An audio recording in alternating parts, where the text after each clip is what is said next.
Vamos acerenando as nossas mentes e os nossos corações,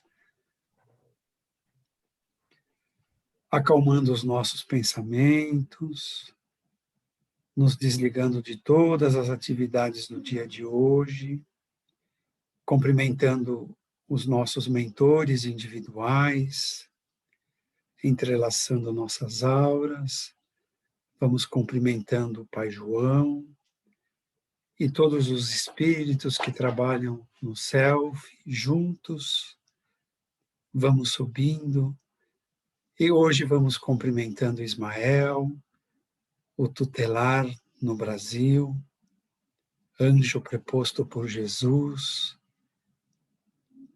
que tanto necessita de colaboradores nestes momentos de transição. Nós vamos saudando a ele e pedindo a Jesus para que Ismael possa estar sempre fortalecido, protegido, com bastante colaboradores, para que possamos seguir com o Brasil nos propósitos traçados pelo Senhor Jesus. Recebemos Jesus em nossos lares e a sua presença vai espargindo luzes de paz, de harmonia, de serenidade, de amor, iluminando totalmente os nossos lares, em todos os cômodos, no teto, no piso, nas paredes, na atmosfera, e envolvendo todos aqueles que conosco habitam em nosso lar, para que possamos, pertos ou distantes, estar todos em paz e harmonia.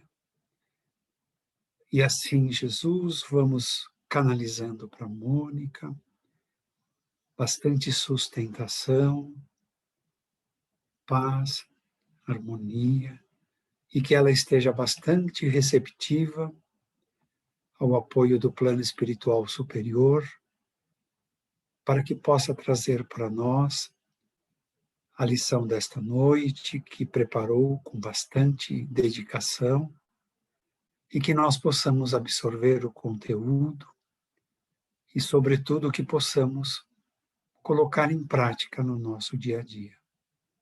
Que possamos permanecer assim, em bastante harmonia e paz, durante toda a nossa atividade de hoje. Que assim seja, graças a Deus.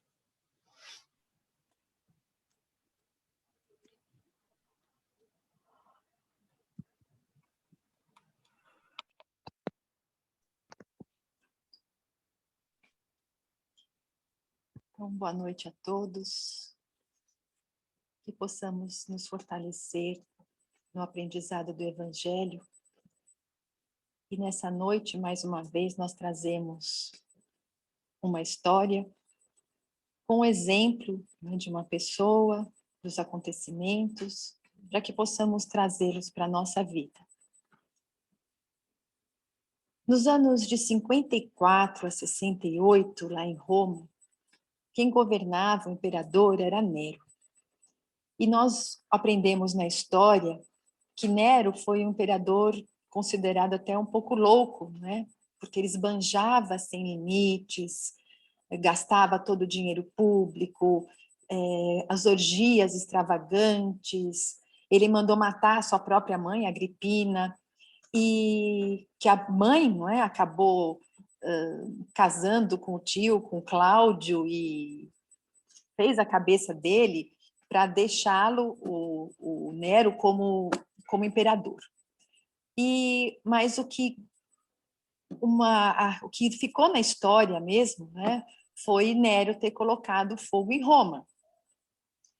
Bem, Nero desencadeou grandes perseguições aos cristãos. Os historiadores, não é, dizem que uma das grandes loucuras do Nero, ele perseguia os cristãos e prendiam aqueles cristãos, amarravam aquelas pessoas nos postes, besuntava aquelas pessoas com alcatrão, né, uma substância combustível, e queimava aquelas pessoas como tochas humanas, porque Nero tinha muita insônia, e nos jardins da sua residência ele via aquele clarão, não é? Que eram iluminação aquelas pessoas que estavam perdendo a sua vida. Então a maldade dele, a loucura dele foi tanta que ele mandou colocar fogo em Roma, na sua própria cidade, tudo isso para culpar os cristãos. E por causa dessas atitudes e por causa desse incêndio, né, ele acabou mandando, foram de 200 a 300 mil cristãos que foram queimados como tochas humanas, como tochas vivas, ou lançados, né, no Coliseu para serem comidos por aqueles leões que ficavam semanas sem comer, e aí quando soltava aquelas feras, elas iam, né, com aqueles espetáculo sanguinário. Bom, já no finzinho, então, do Império de Nero, no ano 68, numa tarde de agosto, nas proximidades ali daquela região próxima ao Coliseu, onde tem umas colunas do Monte Abertino, onde hoje tem bastante ruínas, ali tem uma construção que a gente vê bem as ruínas, que era o circo romano. Era uma arena num formato oval grande, e ali aconteciam espetáculos de bigas e também espetáculos dessas torturas, desses massacres aos cristãos.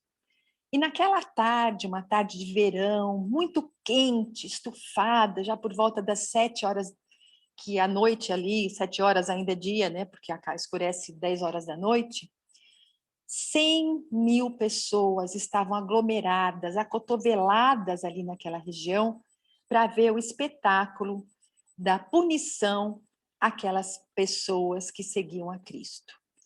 Então, 500 pessoas enfileiradas, não é? Amarradas ali, aguardando, né, a vez de entrar naquela arena para serem queimados vivos. E aquele povo todo feliz, vendo aquela cena horrorosa. Naquela arena, alguns que estavam ali amarrados naqueles postes, alguns choravam, outros praguejavam, outros se contorciam tentando se soltar daquelas cordas que estavam prendendo eles naquele poste. Alguns outros estavam até serenos, resignados, mais ansiosos, não é? Para que aquela hora de tortura acabasse rápido. E no meio desse grupo, daqueles 500 que aos poucos entravam, eram queimados e eram substituídos, tinha uma mulher madura, com os cabelos brancos, envelhecida, não era velha, mas estava envelhecida, mas conservava um porte elegante e sereno. E diante dela, um jovem soldado pretoriano olha, não é, para ela e reconhece nela, não é, pelos traços, até pela roupa velha ainda, a figura de uma patrícia romana. E diz a ela: abjura, você é você é patrícia, você é nobre, abjura do teu Deus e Nero te perdoará. A mulher meneia a cabeça e quase assim sem forças, com aquela voz já fina, responde: não posso. Mulher, diz ele, mas afinal, o que fez esse estrangeiro para você? Você é nobre, o seu marido pertencia à corte, você desfrutava de regalias. Que magia fez este homem que te seduziu, te atormentou e que agora te leva à destruição? A mulher se mantém firme como discípula fiel. A seu lado, seu filho seminu, também sendo açoitado, também pedia: mãe, repudia Jesus. Não vê que a gente perdeu? Mãe, abjura por mim, mãe, que sou seu filho. Imagine a angústia de uma mãe com o pedido de um filho desses. E aquelas palavras daquele filho cortaram o coração daquela mulher. E pela primeira vez ali naquela situação, ela sente as lágrimas escorrerem pelo seu rosto. Aquelas rogativas eram apunhaladas, eram facadas no seu coração. E ela consegue responder: filho, você sabe que eu não posso. eu nunca negarei a Jesus. O soldado, irritado, vendo aquela cena, dá uma chicotada nela, pega a faca, corta o rosto dela, o sangue começa a se esvair, e ela diz, você vai morrer, ele diz assim, né? Você vai morrer, você não fica te impressionada, você não tem medo de morrer? E o filho dizendo, mãe, abjura, abjura, não é? Implora. E aí o filho faz assim, mãe, o que Jesus te fez, mãe? Por que você não pode negá-lo? Basta se ajoelhar de frente da estátua aqui de Júpiter. O Nero vai ficar feliz, vai nos libertar, mãe. Faz isso só para agradar o Nero. Depois sai e continua seguindo Jesus. E, e ela olha para o filho e diz, meu filho, eu não posso. Eu já abjurei de Jesus uma vez. Eu já me afastei dele por amor a seu pai. Não me peça para fazer isso de novo. Não me obrigues, meu filho, a sofrer mais. As suas palavras me destroem por dentro. Eu nunca mais, eu prometi a mim mesma que eu nunca mais vou abandonar Jesus. E naquela dor, ela fecha os olhos e naquele momento seus pensamentos a transportam como se ela fizesse uma viagem e passa toda a sua existência em questão de minutos. Seus pensamentos a levam de volta a Cafarnaum, ali na cidade da Galileia, para onde muito jovem ela se mudou com seu marido, pois eles tinham recebido uma promoção e assumiu um cargo muito importante ali na região, sendo intendente de Herodes Antipas. Essa mulher elegante, bonita, de caráter nobre, era Joana de Cusa, seu marido, o senhor Cusa. E naquela época, Joana se recordou daquele momento em que ela vivia uma situação muito difícil na sua vida. Ela sentia um vazio existencial. O seu marido, ele obedecia aos padrões machistas da época, não é? Tinha uma vida devassa, não respeitava. Aquilo machucava tanto o coração daquela moça. E após uma discussão muito séria, ela foi para o seu quarto, chorava muito, e a sua escrava pessoal, condoída de ver a sua senhora naquela situação, começa a falar para ela de umas pregações que ela participava, daquele Messias que o povo ali dela tanto esperava. E falou tanto daquele Messias, falou tanto de Jesus, que ela aceitou o convite de ouvir aquele homem às margens ali daquele lago. Então, aquele dia chegou. Ela ouviu pela primeira vez Jesus.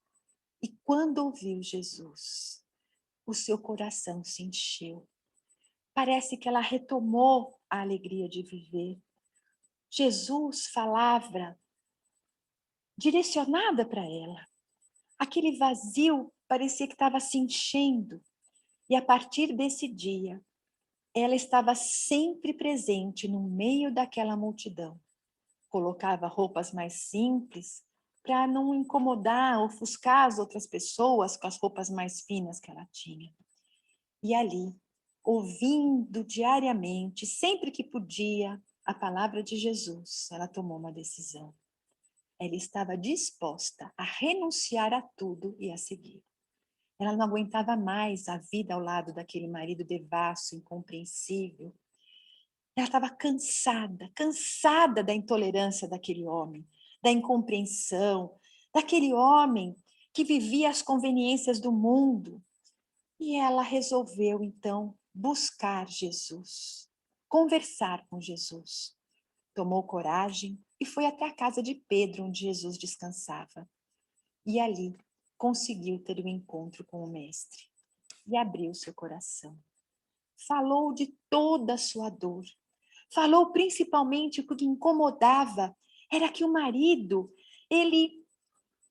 o que era conveniente para ele, ele fazia. Então, às vezes, ele se voltava para os interesses religiosos dos judeus, outras vezes para os romanos, enfim, aquilo que fosse dar maior lucro para ele, ele ia atrás. aquele comportamento dele trazia tanto desgosto, aquela conduta que ele só pensava em dinheiro, naquela vida promíscua, aquilo lá machucava demais, não é? E Jesus ouviu todas as considerações da Joana, com muito carinho, acolheu a Joana, não é? E depois de ouvi-la, Jesus, então com muito amor, acolhendo aquele coração tão sofrido, falou para Joana que Deus é um só e que Deus é nosso Pai e que só existe uma fé e que essa fé nos liga a Deus pelo amor. Que existem sim muitas manifestações religiosas no mundo e que muitas pessoas se deixam levar só pelas aparências, pelas expressões exteriores, não se deixam tocar pelo coração, não é?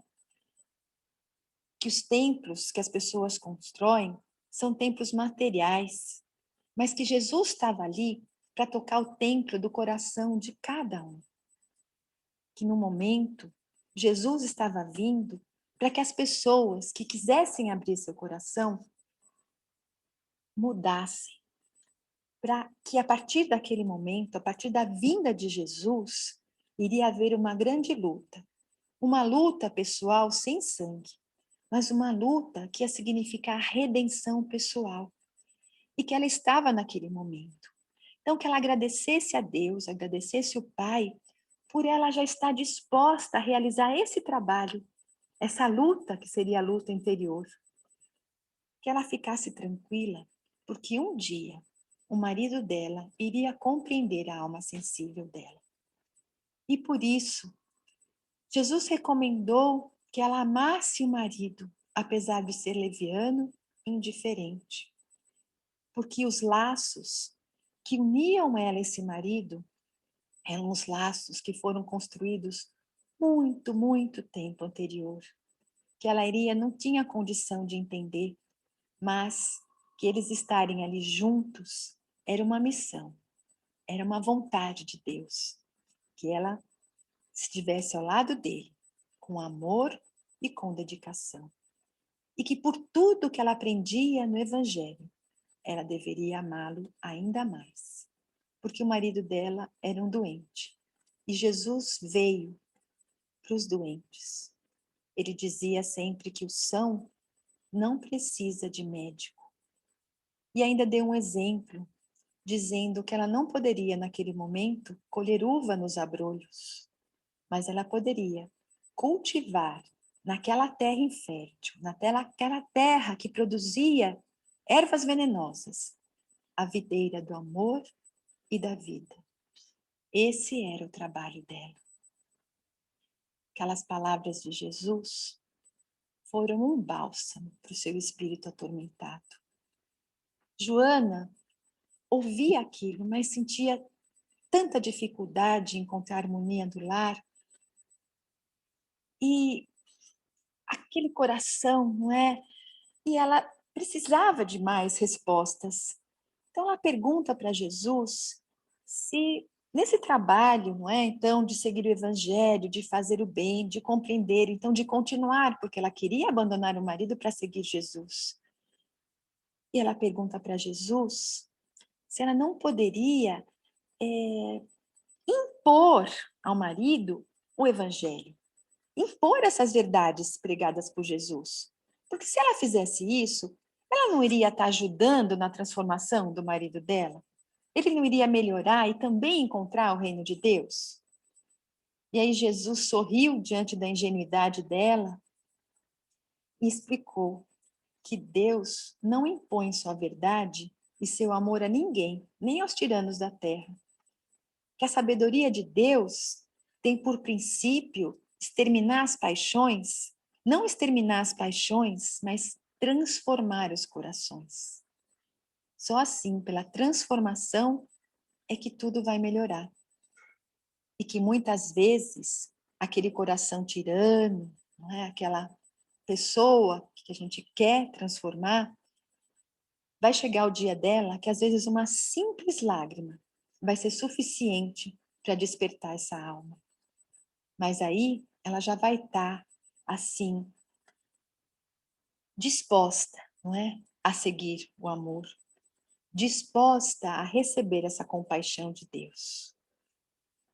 Ela pensou e refletiu que é uma grande verdade, que nós, quando encontramos já esse caminho que preenche o nosso coração, que preenche o nosso vazio, que nos mostra que seremos felizes seguindo os ensinamentos, buscando burilar os nossos defeitos, desenvolver as nossas potencialidades. Quando a gente encontra esse caminho, nós queremos compartilhar com todos que estão ao nosso redor, para que todos também sejam felizes. E nessa ânsia de querer ver quem a gente ama bem, nós nos comportamos como Joana. Queremos fazer de tudo para impor para essa pessoa o comportamento, atitude, aquilo que nós já abraçamos, nos esquecendo que cada um de nós tem uma história, tem um passado e tem a sua própria vontade. E muitas vezes, querendo fazer o melhor como Joana, nós metemos os pés pelas mãos e, como ela, falamos, desrespeitamos, não compreendemos e tomamos atitudes às vezes inadequadas, que em vez de ajudar, às vezes piora ainda mais a situação. E Jesus então volta e diz para ela que o pai não impõe a reforma para seus filhos. Ele espera o momento oportuno para esclarecer. E que o momento não era ainda para o marido dela. Ele não tinha aberto o seu coração. E pede então para que em nome do amor a ele, para que em nome do amor àquele evangelho, que Joana fosse fiel a Deus. E como ela seria fiel a Deus? Amando o seu marido. Aquele companheiro que o mundo lhe deu, como se fosse seu próprio filho. E pede, então, para ela não perder mais tempo, tentando discutir com ele aquilo que ele não era capaz de entender. Que Deus não luta com seus filhos, que ele trabalha em silêncio. Então, que ela também se esforçasse no silêncio.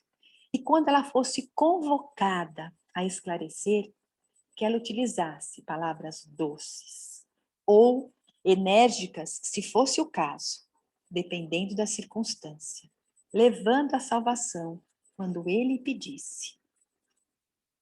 Jesus aconselhou Joana a retornar ao lar com aqueles recursos que Deus lhe deu, que amasse o seu companheiro e construísse a sua vida, que fosse uma vida de sabedoria e de amor. Se despede dizendo: vai, filha, sê fiel.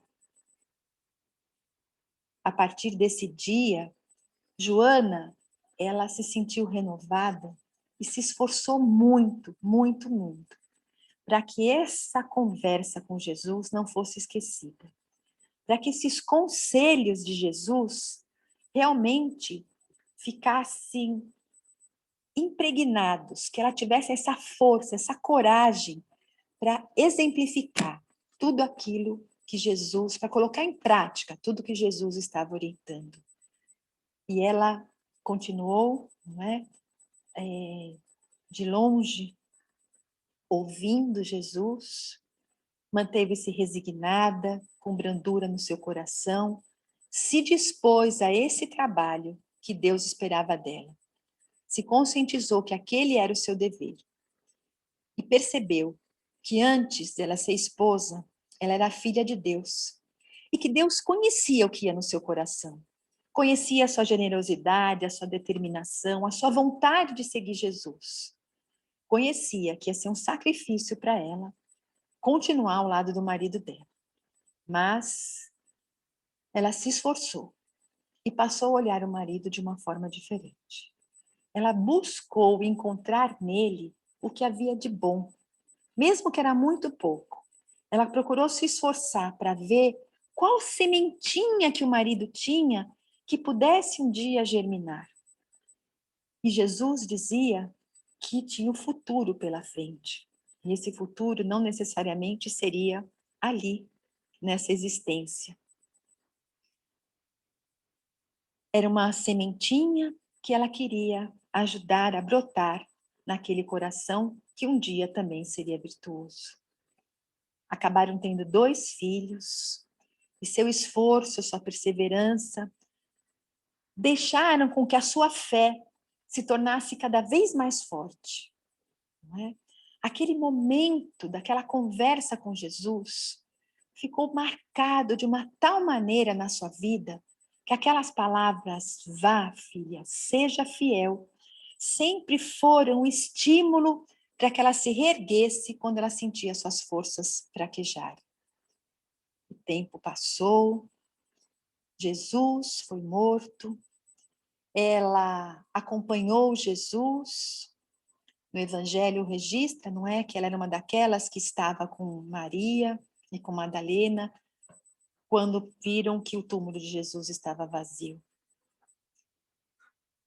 Depois, né, desse tempo todo, as perseguições políticas na cidade, e o marido dela perdeu a sua posição, perdeu o seu cargo, se sentiu torturado pelos novos desafios, o orgulho ferido, ficou doente, perdeu o dinheiro, perdeu o prestígio e acabou morrendo numa situação muito triste.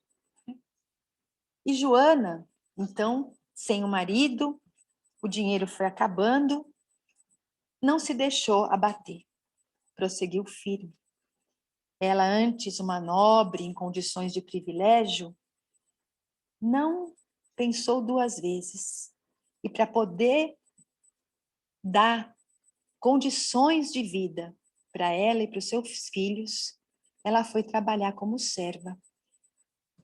Uma senhora patrícia trabalhando na casa de outros romanos ou dos judeus, os ricos. E foi muito criticada por isso. Como uma mulher rica se sujeitava a um trabalho inferior? E ela dizia sempre do exemplo de Jesus, aquele homem tão superior e que sempre trabalhou com suas mãos, criou obras lindas de marcenaria. Ela cumpriu com todas as suas obrigações. E agora, não é? Que o seu marido já tinha se ido, ela poderia continuar seguindo os ensinamentos de Jesus. Agora, ela seria uma serva do Cristo e sendo mãe também. E foi pensando em tudo isso, a sua vida difícil, das provações, das dificuldades, do testemunho do Evangelho que ela estava dando para Jesus. Que os gritos, as súplicas das pessoas a seu redor a trouxeram de volta para aquele momento.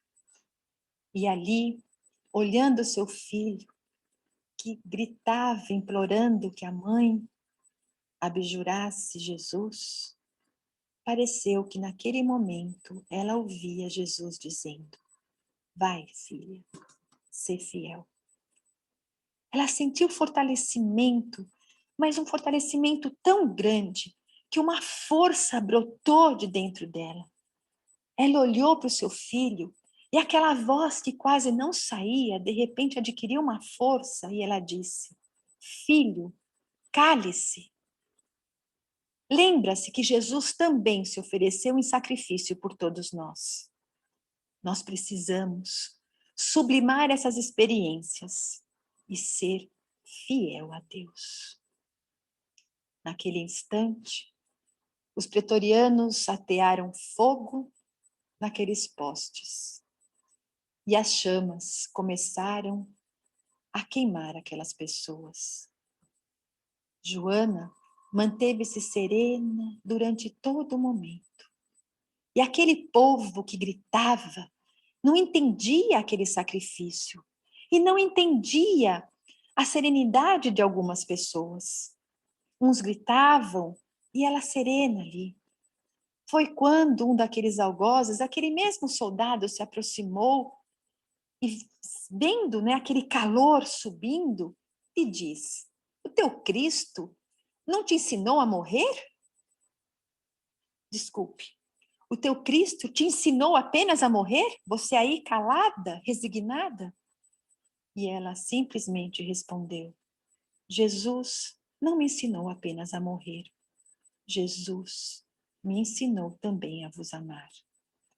E nessa hora, com as chamas subindo, ela, perdendo a consciência, viu as mãos amorosas de Jesus tocando suavemente os seus ombros e dizendo: Joana, tem de bom ânimo, aqui estou.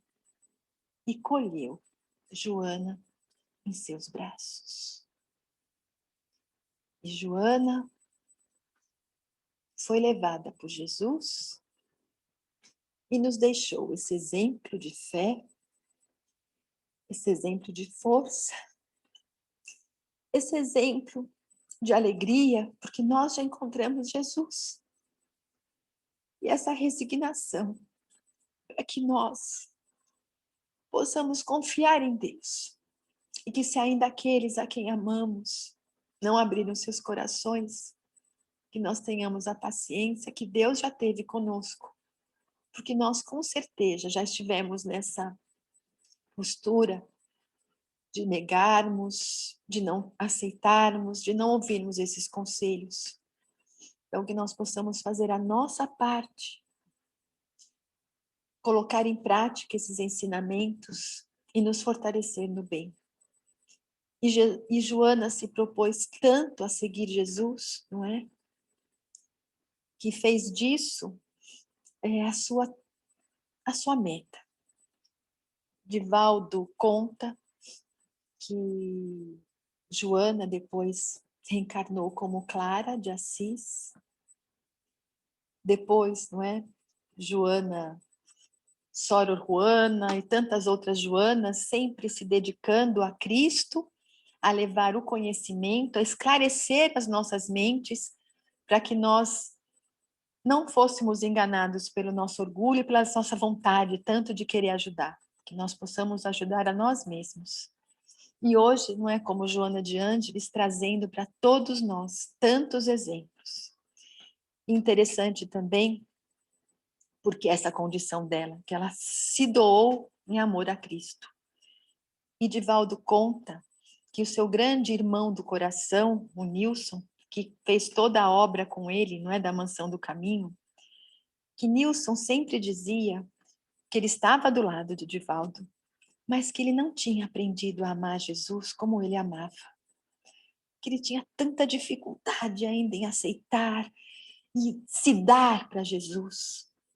E um dia Joana mostra para ele que aqueles 2 filhos dela, quando foi Joana de Cusa, eram Divaldo e o Nilson. E que Divaldo era muito pequeno e não foi levado ao holocausto. Mas Nilson era aquele que dizia: abjura, mãe.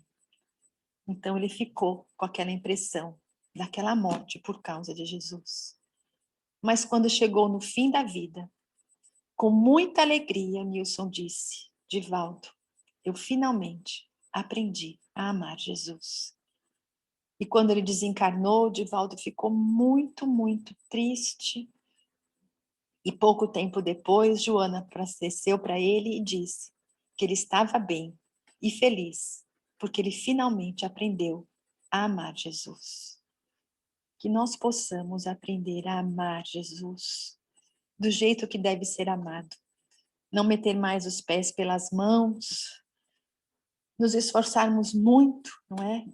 Para ser esse jardineiro, não é? Que vamos regar essa sementinha, mas não querer arrancar, colher, não é? Uva do espinheiro. Mas um dia a gente vai poder sim, né? Porque nós vamos plantar uma uvinha e ela vai ser bem docinha. Se for nessa existência, se for na outra, a gente não sabe, mas nós vamos conseguir sim. E espero que com com o exemplo, né, de Joana, nós possamos nos fortalecer no bem e nesses desafios que nós temos pela vida, né? Enfrentando esses obstáculos com força, com confiança e com alegria, que hoje nós escolhemos abraçar Jesus, abraçar o Evangelho, e que isso é o que importa. Fiquem com Deus. Joana de Ângeles é uma história à parte. As várias vidas dela. Não tem vida desperdiçada. Os temas que eu preparo, a Mônica não sabe. Os temas que ela prepara, eu também não sei. Mas hoje, eu estava lendo Paulo, alguns sabem, outros não sabem, mas eu procuro estudar Paulo, desde não sei quando. E na lição de hoje de Paulo, me deu assim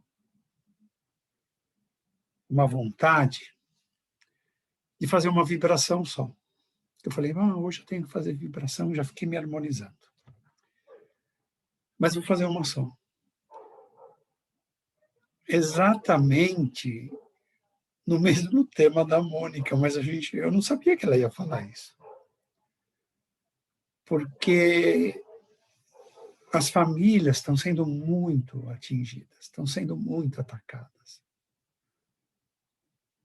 As pessoas no mesmo lar estão incompreensivas, talvez por conta de toda a situação que estamos vivendo. E aí eu pensei, falei, vou fazer uma vibração, principalmente para as mulheres, que são quem organiza o eixo no lar, né? E não são valorizadas, não são reconhecidas. Aí ela vem logo com Joana, é muito forte, é muito forte.